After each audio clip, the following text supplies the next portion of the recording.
Hello friends, welcome to the study portal. Study portal में आप सबका स्वागत है। आज का हमारा टॉपिक रहेगा इंडियन पार्लियामेंट यानी भारतीय संसद। संसद का गठन कैसे हुआ, संसद में क्या क्या शामिल होती है, जो हमारी लोकसभा है, राज्यसभा है, संसद के जो अंग होते हैं वो कौन कौन से अंग होते हैं, हम कंप्लीट डिस्कशन के साथ कंप्लीट टॉपिक को इसमें डिस्कस करेंगे। संसद के अंदर जो कुछ भी आता है, जैसे भी इसका गठन हुआ है, कौन कौन इसके मेंबर होते हैं, क्या टाइम पीरियड होता है, फुल इंफॉर्मेशन हमारी इस वीडियो में आपको मिलेगी।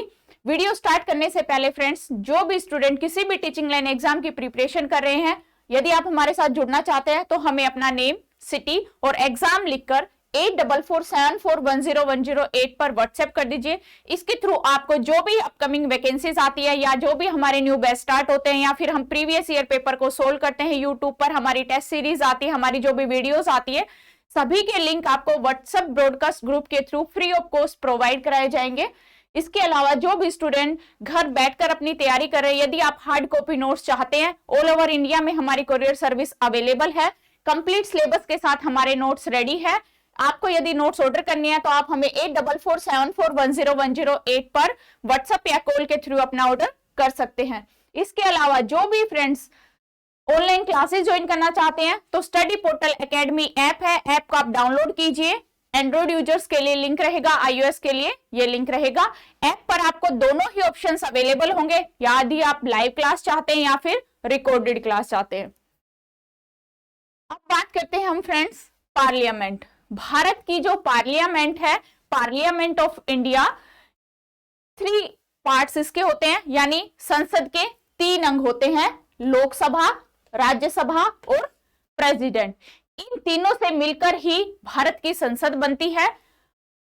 सबसे पहले आता है लोकसभा। लोकसभा को हम किस नाम से भी जानते हैं? Lower house. लोकसभा को क्या बोलते हैं? Lower house. इसी तरह राज्यसभा को क्या बोलते हैं? Upper house. लोअर हाउस क्या होता है? House of the people. Lower house को क्या बोलते हैं? House of the people. Lower house, first chamber of popular house, and it represents the people of Indian as a whole. Composition, कैसे इसका गठन? मैक्सिमम जो स्ट्रेंथ होती है लोकसभा की वो fix eight 550 out of 530 members. Representative of the states, states के representative होंगे, एंड 20 जो मेंबर्स होते हैं वो आपके यूटी से आते हैं, यानी कि जो यूनियन टेरिटरीज होते हैं वहां से 20 मेंबर्स आते हैं। टोटल जो मेंबर होते हैं Lok Sabha 543 out of 530 at represent states and 13 represent UT. ये हमारा करंट का डाटा है। इससे पहले जो टोटल होते थे, जो पहले हुआ करते थे 1976 में, वो डाटा था। अभी जो फिलहाल है, जो टोटल मेंबर है करंट में, वो लोकसभा में 543 है, जिसमें से 13 जो है वो यूटी से रिप्रेजेंट होते हैं एंड 530 मेंबर्स जो है वो स्टेट से रिप्रेजेंट होते हैं। मेथड ऑफ इलेक्शंस, क्या चुनाव की क्या प्रक्रिया होती है? Representative of states are directly elected by the peoples, यानी कि आम जनता से चुनकर आते हैं। Territorial constitutions in the states, और हमारी जो यूनिटी संघ, जो हमारे संघ राज्य क्षेत्र होते हैं, वहां से जो स्टेट से चुनकर आते हैं। By the Union Territories, direct election of the House of the Peoples Act 1965, जो ये एक्ट बना था यूटी से जो डायरेक्ट जो चुन के आते हैं, 1965 में बना। Lok Sabha from the UT chosen by the direct election, यानी जो हमारी लोकसभा है वो यूनियन टेरिटरीज से इलेक्शंस में पार्टिसिपेट, जो यूनियन टेरिटरीज जो पार्टिसिपेट करती है, जो यहाँ से मेंबर्स चुन के आते हैं, वो एक्ट 1965 में बना। बेसिक क्वालिफिकेशंस क्या होती है लोकसभा मेंबर्स के लिए? Must be a citizen of India. Age जो होती है वो not less than 25 year age. Should not be hold any post of profit, office of profit, यानी किसी भी अन्य लाभ के पद पर नहीं होने चाहिए। शुड नीदर बी इंसेंस और not bankrupt. Should possess all those qualification prescribed by the parliament from time to time। ये पार्लियामेंट्स में जो है क्वालिफिकेशन टाइम टू टाइम पे चेंज भी हो सकती है। टेन्योर कितना होता है? लोकसभा का जो टेन्योर होता है वो फ्रेंड्स 5 ईयर का होता है। सेशन कितने होते हैं, number of session 2 session mandatory, यानी जो 2 सेशन होते हैं वो मैंडेटरी होते हैं, और जो 2 सेशन के बीच का जो डिफरेंस होता है वो 6 मंथ से ज्यादा नहीं होना चाहिए। यानी जो 2 सेशन कराए जाते हैं उनका जो अंदर जो बीच के जो गैप होता है वो 6 महीने से ज्यादा का नहीं होना चाहिए, यानी कि 6 महीने में दूसरा सेशन मैंडेटरी होता है। तो इसलिए एक ईयर में 2 सेशंस मैंडेटरी होते हैं। कोरम कितना होता है, 1/3, यानी इसको हिंदी में बोलते हैं गणपूर्ति।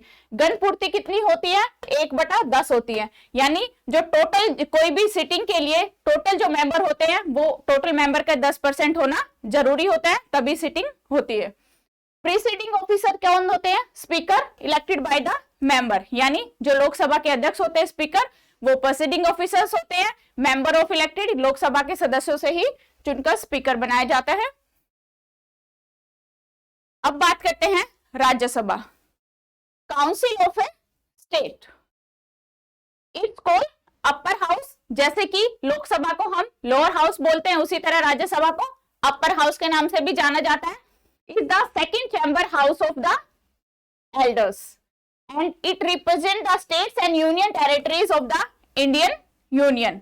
Rajya Sabha is called permanent house. Rajya Sabha को क्या बोलते हैं, permanent house of the parliament, यानी कि ये भारतीय संसद का एक स्थायी अंग है।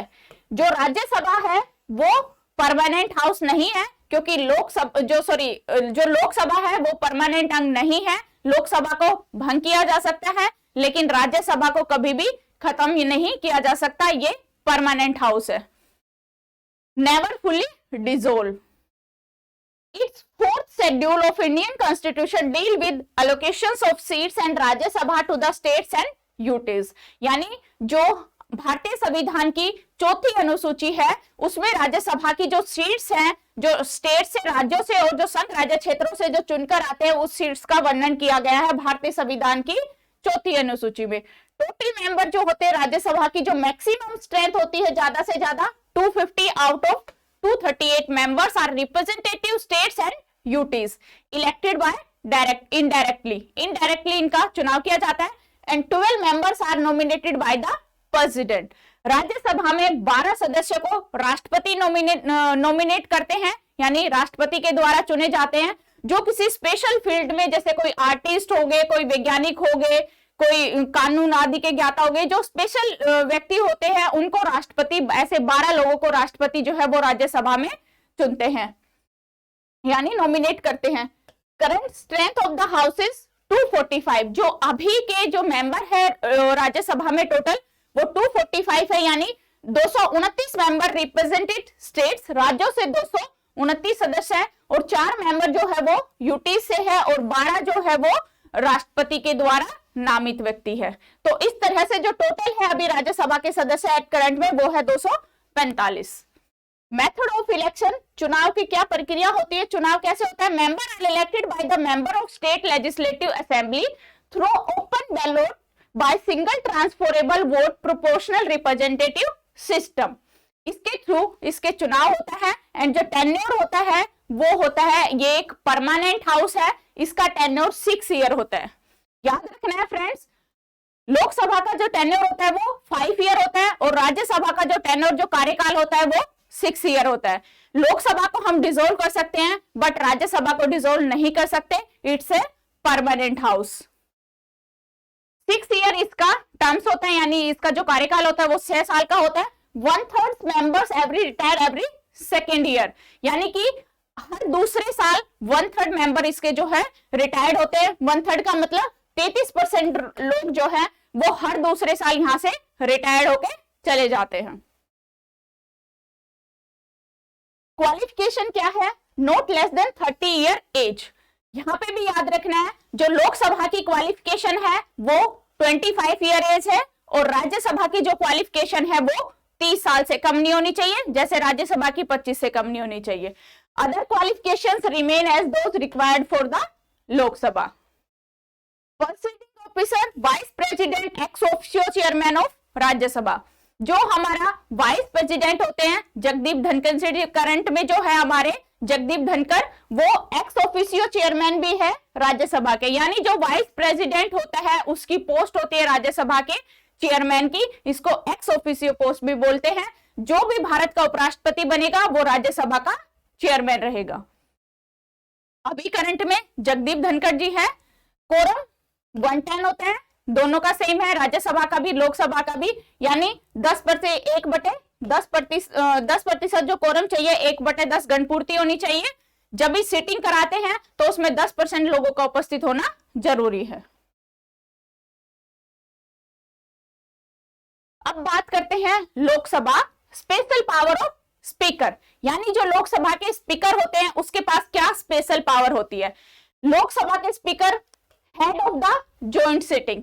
अब जॉइंट सिटिंग के हेड तो स्पीकर होते हैं, लेकिन जॉइंट सिटिंग का जो उल्लेख है वो कौन से आर्टिकल में है, आर्टिकल 108, यानी 108 आर्टिकल के तहत जॉइंट सिटिंग बुला सकते हैं। कौन बुलाते हैं, प्रेसिडेंट ऑफ इंडिया, यानी भारत का राष्ट्रपति जॉइंट सिटिंग को बुलाता है और उसकी अध्यक्षता करता है लोकसभा का स्पीकर, यानी हेड ऑफ जॉइंट सिटिंग कौन होता है, स्पीकर ऑफ लोकसभा। ये स्पेशल पावर है कि यदि बुलाते हैं, दोनों सदनों की जो संयुक्त बैठक होती है उसको राष्ट्रपति बुलाता है 108 आर्टिकल के तहत, और उनकी जो अध्यक्षता होता है वो स्पीकर करते हैं।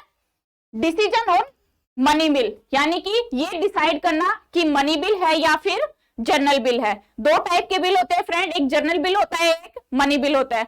तो ये डिसाइड करना कि ये मनी बिल है या जनरल बिल है, इसका अधिकार केवल स्पीकर के पास होता है। तो ये स्पीकर की स्पेशल पावर हो गई हेड ऑफ जॉइंट सिटिंग, यानी कि संयुक्त बैठक की अध्यक्षता करना, और मनी बिल को डिसाइड करना कि मनी बिल है या नहीं, ये डिसाइड करने की पावर भी लोकसभा के स्पीकर के पास है। इसके अलावा क्वेश्चन पूछा जाता है सबसे पहले स्पीकर कौन रहे लोकसभा के, जीवी मावलंकर। अभी करंट में स्पीकर कौन है, ओम बिरला। तो इस तरह आपको ये पता होना चाहिए कि अभी स्पीकर कौन है, सबसे पहले कौन थे, या किसी भी सीरियल से जो पूछा जाता है तो स्पीकर आपको पता होना चाहिए। लोकसभा के स्पीकर कौन है, डिप्टी स्पीकर कौन है, क्या उसकी स्पेशल पावर है। इसके बाद हम बात करते हैं सुप्रीम पावर ऑफ लोकसभा, यानी लोकसभा की जो सुप्रीम पावर, कुछ सुप्रीम पावर होती है लोकसभा के पास, यानी कि financial bill presented in Lok Sabha only, यानी जो वित्तीय बिल होता है वो केवल लोकसभा में ही आ सकता है, राज्यसभा में नहीं। जो वित्तीय बिल होगा वो सबसे पहले लोकसभा में ही पेश किया जाता है, राज्यसभा में नहीं। तो ये इसकी सुप्रीम पावर होती है, क्योंकि जनरल बिल को तो आप कहीं पर भी पेश कर सकते हैं, राज्यसभा में भी या लोकसभा में भी, लेकिन जो वित्तीय बिल होता है वो केवल लोकसभा में पेश होता है। Formation and dissolve of the government, यानी सरकार का गिरना और सरकार का बनना दोनों ही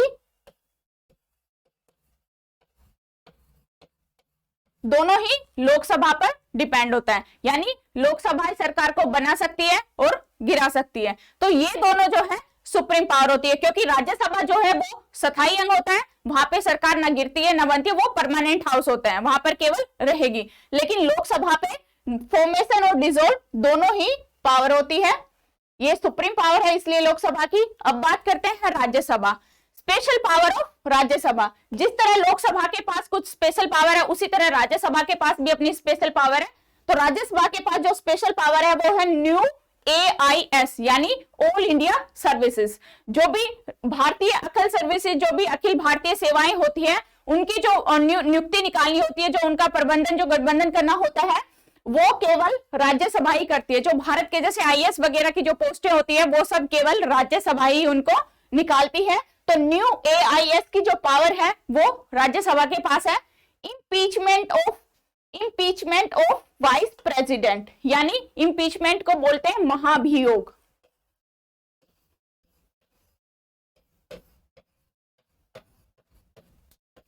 महाभियोग ये जो भारत के बड़े बड़े पद हैं, जैसे राष्ट्रपति हो गया, उपराष्ट्रपति हो गए या चीफ जस्टिस हो गए, जो इनको हटाने के लिए जो इम्पीचमेंट लाया जाता है, महाभियोग लाया जाता है, यदि वाइस प्रेसिडेंट के खिलाफ इम्पीचमेंट लाया जाता है तो वो केवल राज्यसभा में ही आएगा, ना कि लोकसभा में आएगा। बाकियों के खिलाफ तो लोकसभा में भी आ सकता है, लेकिन उपराष्ट्रपति के खिलाफ केवल राज्यसभा में आएगा, लोकसभा में नहीं।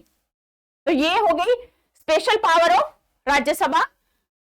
Chairman ex officio chairman of Rajya Sabha, यानी जो हमारे उपराष्ट्रपति होते हैं, चेयरमैन होते हैं, वो राज्यसभा के एक्स ऑफिशियो चेयरमैन होते हैं, वाइस चेयरमैन उनको बोलते हैं।